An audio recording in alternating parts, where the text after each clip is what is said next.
Maybe that's why they blew it up because these things got out. One of them didn't die completely. You know what I'm saying? You can go down a rabbit hole with Oh, that. Dude, you could just you could You end know, up turning into one of these fucking things. Fucking trying to Yeah. research that shit so much. You want to know what happens if you don't sleep for 30 days straight?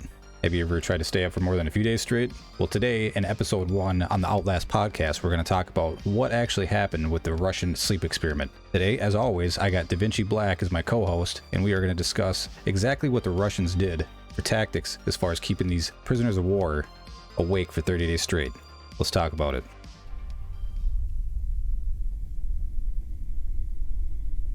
In the late 1940s, Russian researchers kept 5 people awake for 15 days using an experimental gas-based stimulant. They were kept in a sealed environment to carefully monitor their oxygen intake so the gas didn't kill them. This was before closed-circuit cameras, so they had only microphones and 5-inch thick glass windows into the chamber to monitor them. The chamber was stocked with books, cots, but no bedding, running water, or toilets. But now, did it say anywhere if this was like a volunteer thing, or are these like prisoners of war? I would imagine. Well, from based off the articles, it was saying that it was actually 5 Russian scientists that volunteered to do this at first. But yeah, I mean, they've got different stories that are told. Sometimes it's just people that they brought in. Sometimes they were just, POWs. And then you have some stories that'll say that it was actually 5 Russian scientists that went into that chamber. Okay, so So nobody really knows. I don't think nobody really knows. Yeah. Okay, well, it's not like they're gonna come flat out and admit it. Like, yeah, this is what we were doing, and imagine how much shit actually happens that you just don't know about. Yeah, like sure. I said, like Area 51, huh? you don't know what's going on. We're not going back there. Yeah, you don't know what the fuck's happening. But all right. But they had enough dried food to last all 5 for over a month. Oh, so they were in there for a month, dude? Yeah, 30 days. A month? 30 days, bro. With no light, and they just completely pitch black. Yeah, so this right here happened, like they said, back in the late 1940s. And what it was is it was an experimental gas that pretty much kept them awake and would not allow them to sleep. And what they did is they monitored the oxygen levels that were put into the tank because it's like a closed off chamber or whatever. Yeah. But they would monitor the gas volume and also the oxygen levels to make sure that it didn't kill the subjects. Yep. But it would make it to where they just couldn't fall asleep no matter what. Suck, dude. Yeah, I mean, I can't even stay awake, 3 hours, let alone. I mean, think about that. Like your body just wants to sleep. You know what I mean? Like you feel like you just fucking. I mean, I could see going crazy like that. When they say it's an experimental gas, that's funny when they say that because it's like that never left, that never got destroyed. So whoever made it, obviously it's still around somewhere. It just, I'm sure they still use it Locked down to this day. Yeah, I mean, really, get people just to talk. That chance that they might need it again. Yeah, the interrogation. Like, hey, guess what? You're not going to sleep. You're gonna stay up until you talk. Yeah, no more waterboarding. Yeah, I'm just gonna keep you awake until you say everything we need. Yep, you're gonna want to sleep eventually. And if you don't, this is what's gonna happen. So, and test subjects. Think about it though, like now that you're older, you're like, man, I can't stay awake past 9 o'clock. You know what I'm saying? Let alone 24 hours. I can't even imagine, dude. I just can't. Like I said, you hear about them drug addicts on 5-6 day benders and shit that see like shadow people, and could you imagine being up for 30 fucking days straight, a month straight? Man, I'd fucking lose it. Political prisoners deemed enemies of the state during World War II. Everything was fine for the first 5 days. The subjects hardly complained, having been promised falsely that they would be freed if they submitted to the test and did not sleep for 30 days. Their conversations and activities were monitored, and it was noted that they continued to talk about increasingly traumatic incidents in their past. And the general tone of their conversations took on a darker aspect after the 4-day mark, if you will. After 5 days, they started to complain about the circumstances and events that led them to where they were, and started to demonstrate severe paranoia. Well, didn't that just happen? Like, okay, so they basically told them they were prisoners of war, enemies of the state. So that's what this guy says, right? So it's either life in prison, or you're going to do this experimental program, and if you make it for 30 days, you get set free. I mean, it's kind of a no-brainer, you know? Like, I would do it. Of course, it's the obvious choice. Of course, you're going to try the experiment. Yeah. You know, like, especially hey, if, like I said, you're a POW, you know what I'm saying? You can do whatever you got to do to, you know, in 100%. the back of my mind, like, let's be real. Back of my mind, you're dealing with Russians. They're going to say, oh, do this experiment, or we're going to let you go. One or two things is going to happen. You're either going to die early because of the experiment, or you're going to take a long time to die because you're never leaving. Or you're going to wish you were dead. Yeah, either way, you're not leaving. So, I mean, yeah. What would you do? What could you do? So fast forward till, you know, COVID hit, right? And the vaccine and all that shit. This is kind of getting, you know, off topic a little bit. But didn't they offer the prisoners, like, reduced sentences if they took the vaccine? I can't say for sure. I thought I heard something about that. Like, if they took this experimental vaccine, right, that they'll cut their sentences, like, in half, or... Maybe if they had minor offenses. But actually, you know what? That would be a good way to test different vaccines and different drugs and stuff like that. If you decided to use it on prisoners, you know, you tell them, hey, yeah, we'll reduce your sentence if you try this. You don't think that happens? Turning them into zombies, and then you got to off them anyways. Well, yeah, you know, I mean, like, you get the guys in, like, Supermax prison, I think it's in Colorado, that never see the light of day. It's like 50 stories below the earth. And I mean, the guys are just in a hole, basically, you know. Wasting away. Nobody knows about them fucking people. No one goes, you can't visit them, you know. So, I mean, who knows what really happens? Like, hey, we're going to try this on you, and if it works, sweet. If it doesn't, well, no one's ever going to see you again anyway, so you're just going to disappear. True.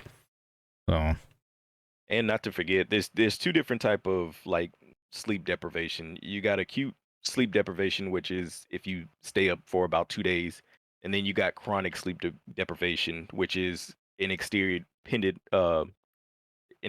period of 2 days or more. You know what I mean? So is that what it is? Okay. Yeah. So if you stayed up for more than 2 days, you've now entered the category of chronic sleep deprivation. But, you know, going past 2 or 3 days is already considered an extreme. So if they're up for 4 or 5 days already as it is, you know, you can imagine you're already a zombie. No brain function whatsoever. Yeah, I can't imagine. You know, I mean, you need that what do they call it? Some sort of like deep sleep cycle or whatever. You know what I mean? For your brain to kind of like recharge, kind of thing. Mm-hmm. But to not have that, dude, it would just be. I don't know. I'd rather be dead. But the thought of getting out and being free, you know, if that's a possibility, I guess would try to keep you going a little bit. But after a while, you just kind of lose touch with reality, I guess. Yeah, true. Stop talking. Did you know one thing that can mess up your sleep is heartburn? Heartburn? No, I didn't know that. That's one of the problems of why you can't sleep is heartburn. Like heartburn, thyroid disease, general physical pain. You know, like if you're depressed or have anxiety or anything like that, and also bipolar. Okay. Well, I don't have any of those because I could literally lay down on flat concrete, just go to sleep. Yeah, girlfriend hates it. You know, I swear she sleeps on a folded in half piece of bread that she just sinks into, you know, and I can't do that. You know, I got to sleep on a granite countertop damn near, you know, so it's like she gets mad because she can't fall asleep that fast, and I fall asleep like it almost instantly, you know, so she does not like that, but like, well, and it's just a guy thing. I'll see you in the morning. Right. And began alternately whispering to the microphones in one-way mirrored portholes. Oddly, they all seemed to think they could win the trust of the experimenters by turning over their comrades. At first, the researchers suspected this was an effect of the gas itself. After 9 days, the first of them started screaming. He ran the length of the chamber, repeatedly yelling at the top of his lungs for 3 hours straight. He continued attempting to scream, but was only able to produce occasional squeaks. The researchers postulated that he had physically torn his vocal cords. The most surprising thing about this behavior is how the other captives reacted to it, or rather didn't react to it. They continued whispering to the microphones until the second of the captives started to scream. The two non-screaming captives took the books apart, smeared page after page with their own feces, and pasted them calmly over the glass portholes. The screaming promptly stopped. And so did the whispering to the microphones. After 3 more days passed, the researchers checked the microphones hourly to make sure they were working, since they thought it impossible that no sound could be coming with 5 people inside.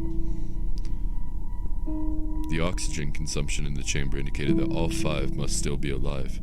In fact, it was the amount of oxygen 5 people would consume at a very heavy level of strenuous exercise. On the morning of the 14th day, the researchers did something they said they would not do to get a reaction from the captives. They used the intercom inside the chamber, hoping to provoke any response from the captives they were afraid were either dead or vegetables. They announced, "We're opening the door. We're opening the chamber to test the microphones. Step away from the door and lie flat on the floor or you will be shot. Compliance will earn one of you your immediate freedom." To their surprise, they heard a single phrase in a calm voice respond. "We no longer want to be free." Alright, that'd be weird as fuck. You open up the door, it's all pitch black in this big ass room, cold. And you hear something off in the corner say, you know, "We don't want to come out." After that, I'd be like, I'd look around, babe. You got it. Now shut the fucking door and. I wouldn't even open the door. Starting off, you know what I'm saying? Like, yeah, okay, get a reaction. But yeah. As soon as they said that, I'd be like, okay, yeah, we're just gonna have to go ahead and light this chamber on fire. Yeah. We're burning everything in here. Well, whatever's in there now, it ain't human. It ain't getting out. Yeah, it ain't coming back out. I mean, I've seen a few movies in my day. Yeah. You know, back in what is it? Yeah, 40s or whatever. Like, you know, I guess up in Russia, you wouldn't really know what to expect. But like I said, if I heard that, I'd be like, yeah, this isn't happening. I'm shutting the fucking door. Yeah, they say the first thing to go with like lack of sleep and all that kind of stuff, it impairs your brain. So like problem solving, learning skills and all that kind of stuff, judgment, of course, you know what I mean? Reaction time. Yep. So I mean, think about this. So, you know, nowadays we have all this technology and everything like that, you know, everything to keep us entertained and, you know, TikTok. So our attention spans are like mad short now, you know? Oh yeah. So think about this. Whenever we're somewhere, we don't have a phone or anything like that, and we're just sitting. 5 minutes seems like 2 hours. You know what I mean? These people are in a room with nothing, in complete darkness. Not knowing the time. Imagine, I mean, one day would feel like an eternity, let alone 30 days. I mean, most people would go mad after, you know, 4 or 5 hours. They'd be like, "Hey, all right, that's enough. Come on, let me out of here." Yeah. But these people were in here for 30 days, bro. It's a long time. Mentally, you know, it's like a gap in time. You're not even in time and space anymore. You're just existing. Surviving in nothing. You're like living in a black hole. Yeah. Yeah, nothing, you know, no sense, you know, of reality around, basically. So the job that I used to work at, they always had like these statistics and this kind of shit because we worked long fucking hours. So they were saying they try to minimize the hours, less than 12 hours a day, which I was like, oh, okay. But anything after that, anything after a 12-hour shift, they say it's almost like being legally impaired as far as like drinking alcohol or being on some type of drug. They say if you work longer than 12 hours, like a physical labor or, you know, even just mentally draining job, it's like being impaired once you get behind your wheel and go home. You're no longer employed. You're now a slave. Yeah, I mean, kind of That's a the paid gist of it. slave. Yeah. Yep. Note to self: don't work for anybody. Debate broke out among the researchers and the military forces funding the research. Unable to provoke any more response using the intercom, it was finally decided to open the chamber at midnight on the 15th day. The chamber was flushed of the stimulant gas and filled with fresh air, and immediately, voices from the microphone began to object. 3 different voices began begging, as if pleading for the life of loved ones, to turn the gas back on. The chamber was open and soldiers sent in to retrieve the test subjects, but they You began gotta to scream. think, let's say it's not like a, some weird, like drug addicts, like methamphetamine, some sort of stimulant that people get addicted to. You take it away from them all of a sudden, abruptly, at first, they might not like it or whatever, but then you take it away from them and they're gonna freak out. Maybe, to this extent where they're like fucking pumping the shit in there and they constantly breathe it in. If they rip it away, their body's probably in shock. Your body's gotten used to a stimuli that it's not used to, and then now all of a sudden you become dependent on this drug and or gas. You know what I mean? Yep. So, I mean, at this point, these people are just like, hey, we're just trying to survive in here. You know what I mean? Not to mention, imagine opening the door, the smell that comes out of there. God. They haven't showered, nothing. You know what I mean? No bathrooms, because it's pitch black. How do you know where to go? You just Unless go. you're just feeling around, you fill a toilet. You're like, oh yeah, all right. Somebody's already sitting on there. You take a dump on their lap. Just do your thing. I don't think you'd really care. You just stand there and do your thing, no matter where you're at. But like I said, it's probably they were probably just their bodies were dependent on it at that point. Mm-hmm. Starting to mutate the mind. They screamed. Yeah. They screamed louder than ever, and so did the soldiers when they saw what was inside. 4 of the 5 subjects were still alive, although no one could rightly call the state that any of them were in life. The food rations past day 5 had not been so much as touched. There were chunks of meat from the dead test subject's thigh and chest stuffed into the drain in the center of the chamber, blocking the drain and allowing 4 inches of water to accumulate on the floor. Precisely how much of the water on the floor was actually blood was never determined. All 4 surviving test subjects, if you could even refer to them as such, had large portions of muscle and skin torn away from their bodies. The destruction of flesh and exposed bone on their fingertips indicated that the wounds were inflicted by hand, not with teeth. Now, I assume that they were feeding them. I assume that they had to have been feeding them, because if they weren't, they'd be too fucking malnourished to even move around. They just eventually, go to sleep and just die, basically. They had no. Well, I mean, if you think about it, only one of them is dead. So that means 4 people ate. Well, I guess if you look at it like that, that's what that says to me. I mean, you got 4 people alive. It's like a game of what's that game with the little characters? Among Us. Who's the imposter? The imposter, yeah. Yeah, so they voted, hey, this guy's dead meat right here. Well, yeah, they didn't, like I said, they didn't, I don't think it's mentioned anywhere as far as like what, if they fed them or how much, they were, if they just threw shit on the floor for them to eat or whatever. But yeah, you got a good point. They might have just ate one another, I guess. Yeah. Closer examination of the position and angles of the wounds indicated that most, if not all of them, were self-inflicted. The abdominal organs below the rib cage of all 4 test subjects had been removed, while the heart, lungs, and diaphragm remained in place. The skin and most of the muscles attached to the ribs had been ripped off, exposing the lungs through the rib cage. All the blood vessels and organs remained intact, but they had just been taken out and laid on the floor, fanning out around the eviscerated but still living bodies of the subjects. The digestive tract of all 4 could be seen to be working, digesting food. It quickly became apparent that what they were digesting was their own flesh that they had ripped off and eaten over the course of days. Most of the soldiers were your food shortage right Russian special operatives at the facility, but still many refused to return to the chamber to remove the test subject. Yeah, I don't blame them. Like, it's if they actually seen that, they walk in, they open up the door, walk in, and they see, you know, people missing their stomachs and their ribs, and they could see, you know, flesh hanging off them, and they're still walking around and shit. Like, you know, I guess we'll find out if they left it going even longer. I mean, from the sounds of it, they did. They just shut the door to fucking, all right, well, see what happens. Thing is, how does that work? How do you see your lungs breathing through your ribs? I think that's weird. I don't know. So what do your lungs flip on the outside of your rib cage between your skin, and you can see yourself like breathe?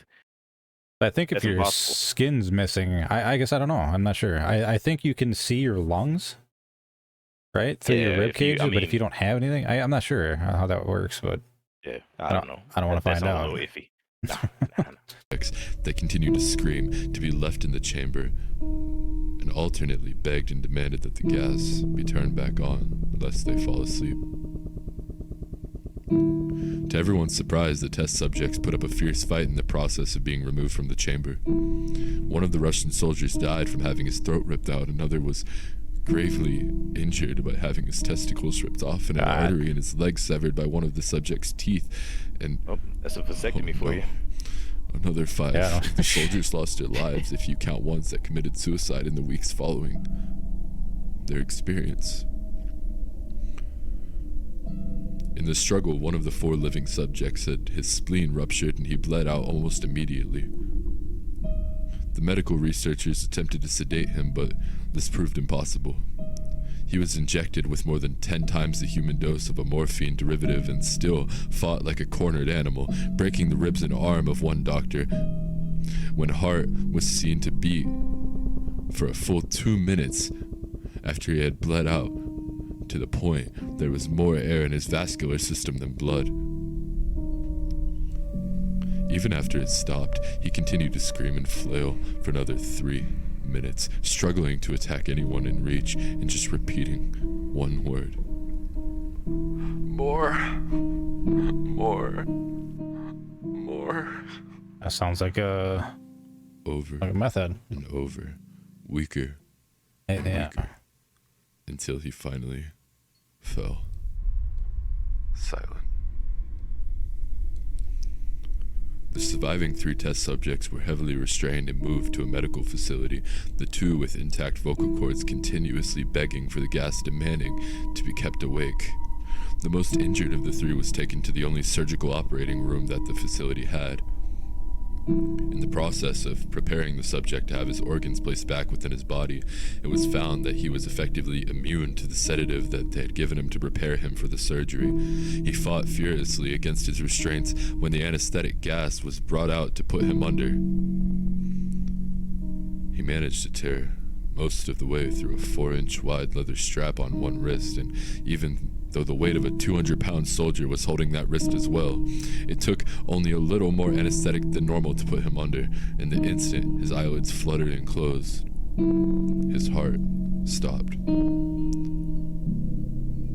Sounds like they made a bunch of Captain Americas in there. That's what I was saying. They put him in some sort of fucking hyperbolic chamber. You know what I mean? You're right. Like they just filled that shit full of fucking, you know, whatever. Testosterone. Yeah, dude, fucking testy gas mixed with I think they were giving at that time. I think they were giving the German soldiers LSD and methamphetamine and all that kind of stuff. I think they were giving the soldiers that to keep them awake for weeks on end, you know, or weeks at a time. They call them. I think they were calling them super soldiers. Yeah, you know, because it made them strong. You know, nobody knew the side effects that it was going to have, obviously, back then. Because I think it was a German scientist that actually came up with that compound or whatever. But yeah, nobody knew what was going to happen after they took it. But they were stronger, faster. They stayed awake. They didn't have to eat, you know, shit like that. But I don't know what sounds like the American dream, baby. Yeah, well, it's out there. His blood had triple the normal level of oxygen. His muscles that were still attached to his skeleton were badly torn, and he had broken 9 bones in his struggle to not be subdued. Most of them were from the force of his own muscles being exerted onto him. But the second survivor had been the first of the group of 5 to start screaming, his vocal cords destroyed, he was unable to beg or object to surgery, and he only reacted by shaking his head violently in disapproval when the anesthetic gas was brought near him. He shook his head yes when someone suggested reluctantly they try the surgery without anesthetic, and did not react for the entire 6-hour procedure of replacing his abdominal organs and attempting to cover them with what remained of his skin. Jesus Christ. The surgeon presiding stated repeatedly that it should be medically impossible for the patient to still be alive. And one terrified nurse assisting the surgery stated that she had seen the patient's mouth curl into a smile several times whenever his eyes had met hers. And when the surgery ended, the subject looked at the surgeon and began to wheeze. He began to wheeze loudly than they had ever heard before, attempting to talk while struggling. And assuming that this must be something of drastic importance, the surgeon had a pen and pad fetched so the patient could write his message. But his message was very simple. But if you think about it, that kind of makes sense if he's like not feeling any pain or anything like that, because if you're already ripping off your own skin, your nerve endings are shot. Oh, 100%. You know, there's no way you can mentally rip your skin off and not feel no pain. Yeah, you know what I'm saying? So I don't think you can psych yourself up enough to do that. Yeah. Right. So you had to have felt all that pain earlier, so much pain that your body just learned to tune it out, to numb it. You know what I'm saying? Like, yep. You have enough endorphins and all that kind of stuff going through your body at this point. And if, like they said, if you have, you know, less blood, more oxygen, this, that, and the other, your blood vessels are probably dilated, and you know what I'm saying? Well, I think if you're in shock too, right? You know, if you're just like in shock, like you can pretty much, you know, do shit that shouldn't be done, kind of thing, you know. Yeah, true. Because I mean, I don't know if you ever heard that story of like you know, there used to be a show on TV back in the day called like Mysteries of the ER or whatever. Yeah. Oh yeah. Yeah. And I don't know if you remember that one. That guy was working on like the telephone pole or whatever, and he fell off and landed on a fence, like, you know, those little arrow pointed fence, the metal bar fence. Yeah. So he had one of those like stuck to his body, but he didn't feel no pain. You know what I mean? They cut the fence where he was at to get him off, and they had to leave it in him because if they would have pulled it out, he would have bled out and died, of course. But I mean, he was up the whole time talking. You know, he pretty much acted like there was nothing wrong with him, other than the fact that he had a big fence post sticking out of his body. But you know, so I mean, you know, your body is an amazing thing, considering that something like that can happen, and you're walking around just fine, like nothing ever happened. Yep. So yeah, I had a buddy in high school like that. In itself. He got T-boned leaving school one day, and it was a truck that T-boned him. He flew out of the car. His car rolled. He flew out. The truck kept rolling. It was coming to a stop, but it ran over his head.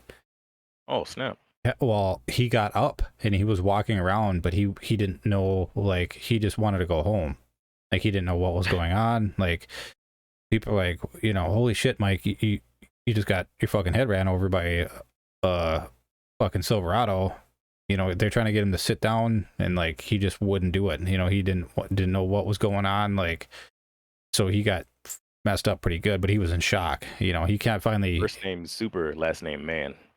Oof, yeah, I don't know. He was always a little bit kind of, you know, slow before that, but I don't think it made a difference. But he was fine, you know, but yeah, he was definitely in shock because of it. But like I said, well, if you said he was a little slow before, maybe that happened and fixed him. Yeah, you could have straightened him back up like that. A weird mystery miracle. Yep. Man gets ran over. Truck rolls over his head, and he back comes there out unscathed. Rolled right over his fucking head. I don't know if I think it happened in like a ditch, you know. So I'm not sure like if it really mushed his fucking head into the ground, but he was nothing happened, you know. So got a hard ass head. Yeah, I would want to be that guy's best friend. I would never want to be against that guy after that. Come on now. The other 2 test subjects were given the same surgery, both without anesthetic as well, although they had to be injected with a paralytic for the duration of the operation. The surgeon found it impossible to perform the operation while the patients laughed continuously. Once paralyzed, the subjects could only follow the attending researchers with their eyes. The paralytic cleared their systems in an abnormally short period of time, and they were soon trying to escape their bonds. The moment they could speak, they were again asking for the stimulant gas. But the researchers tried asking. They said, why? Why did you injure yourself? Why had they ripped out their own guts, and why did they want this gas once more? And once again, the response was clear. I must remain awake. All three subjects' restraints were reinforced, and they were placed back into the chamber awaiting determination as to what should be done with them. The researchers, facing the wrath of their military benefactors for having failed the stated goal of their project, considered euthanizing the surviving subjects. The commanding officer, a former KBG agent, instead saw potential and wanted to see what would happen if they were to put back the gas. Of course, the researchers strongly objected, but in the end they were overruled. In preparation for being sealed in the chamber again, the subjects were connected to an EEG monitor and had their restraints padded for long-term confinement. To everyone's surprise, all three stopped struggling the moment it was let slip that they were going back on the gas. It was obvious that at this point all three were putting up a great struggle to stay awake. One of the subjects that could speak was humming loudly and continuously. The mute subject was straining his leg against the leather bonds with all his might. First left, then right, then left again, just for something to focus on. The remaining subject was holding his head off his pillow and blinking rapidly. Having been the first to be wired for EEG, most of the researchers were monitoring his brainwaves in surprise. They were normal most of the time, but sometimes flatlined inexplicably.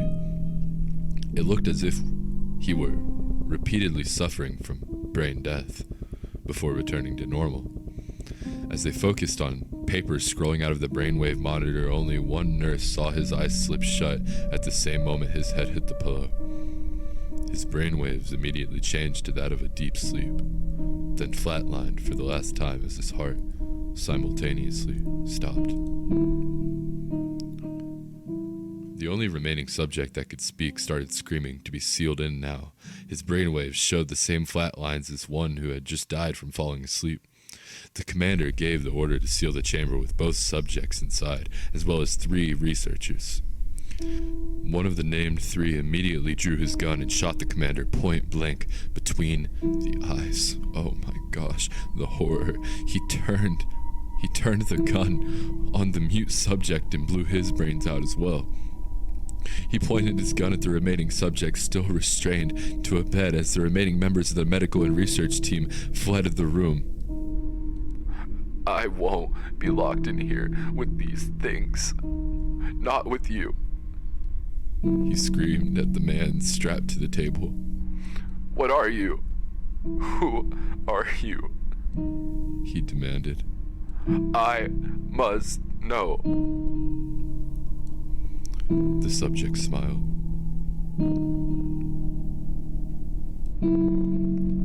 Have you forgotten so easily? The subject asked.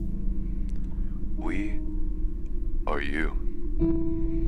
We are the madness that lurks within you all, begging to be free at every moment in your deepest animalistic mind and tendencies. We are what you hide from in your beds every night. We are what you sedate into silence and paralysis when you go to the nocturnal haven where we cannot tread. As soon as he said, "We are you," I would have pulled the trigger. Yep, I was thinking the exact same thing.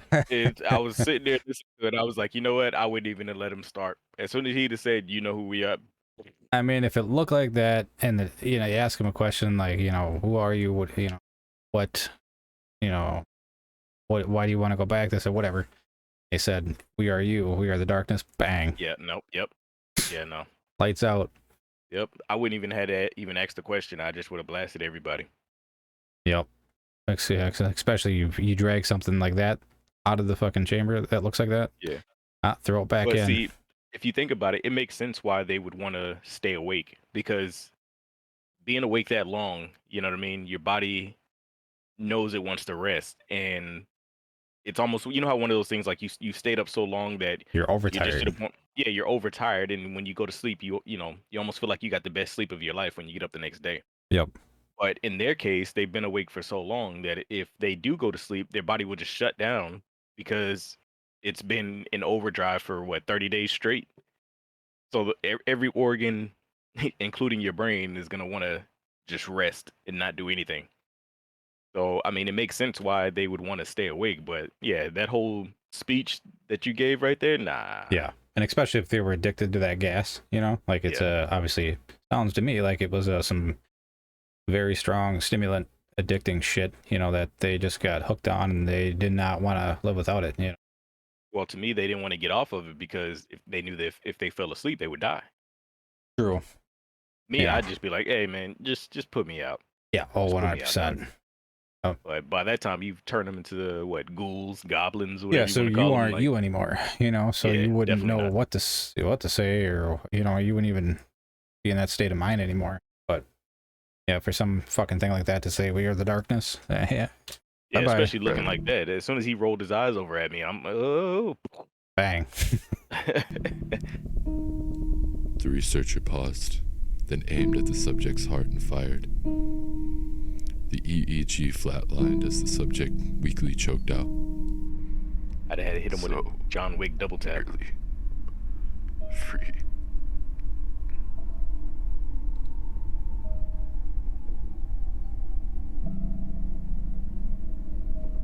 I gotta wonder if that's like actually, fucking. There's so much shit that could be said as far as like what's real, what's fake, if that actually happened. But the reality is, none of us are ever gonna know. No, definitely not. That'll go to the ends of time unexplained. Yep. There's nobody's ever gonna come out and say, yeah, we tried that. It didn't work out too well for us, but we tried it. Yep. Hey, that's one of those you just bury it under the rug, never speak on it ever again. Declassified, put it in a file cabinet. That's the whole thing about prisoner of war. You are first in line to come up for any sort of fucking experiment like that. So. Oh yeah. Unfortunately, like I said, the promise that they talking about, oh yeah, well if you survive it, we'll let you go. Nah, you ain't gonna play me like that, Playboy. Yeah, I mean, but the hopes, like, let's say, like, legit, you are actually locked in a fucking Russian prison, and you're not getting out. I mean, really, that's the state of mind that you have. It's like, well, what do you got to lose?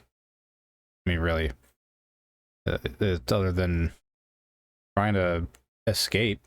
I would rather try to escape and get shot than to do an experiment for some, people that capture me and are now holding me hostage. You know what I'm saying? I'd rather take my chance trying to jump the fence.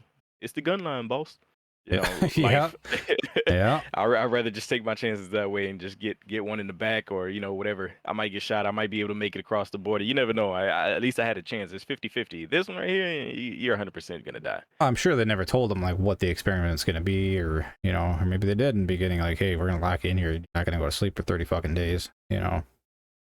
But it is what it is. So to keep an eye out. I think this article came out, what they say, 2010-ish or something like that. Yeah, 2010.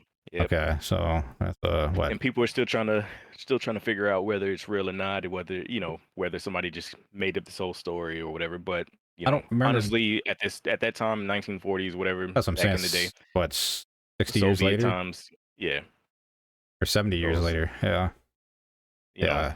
That was the peak time of doing experiments. That's when most of the transitional changes came along and. To be honest, I was just gonna say, to be honest, that's when a lot of shit was invented. Mm-hmm. And Cold War going on and all that kind of stuff. Especially that's around what Chernobyl happened when 60s. So Chernobyl actually exploded in like 1985, I think.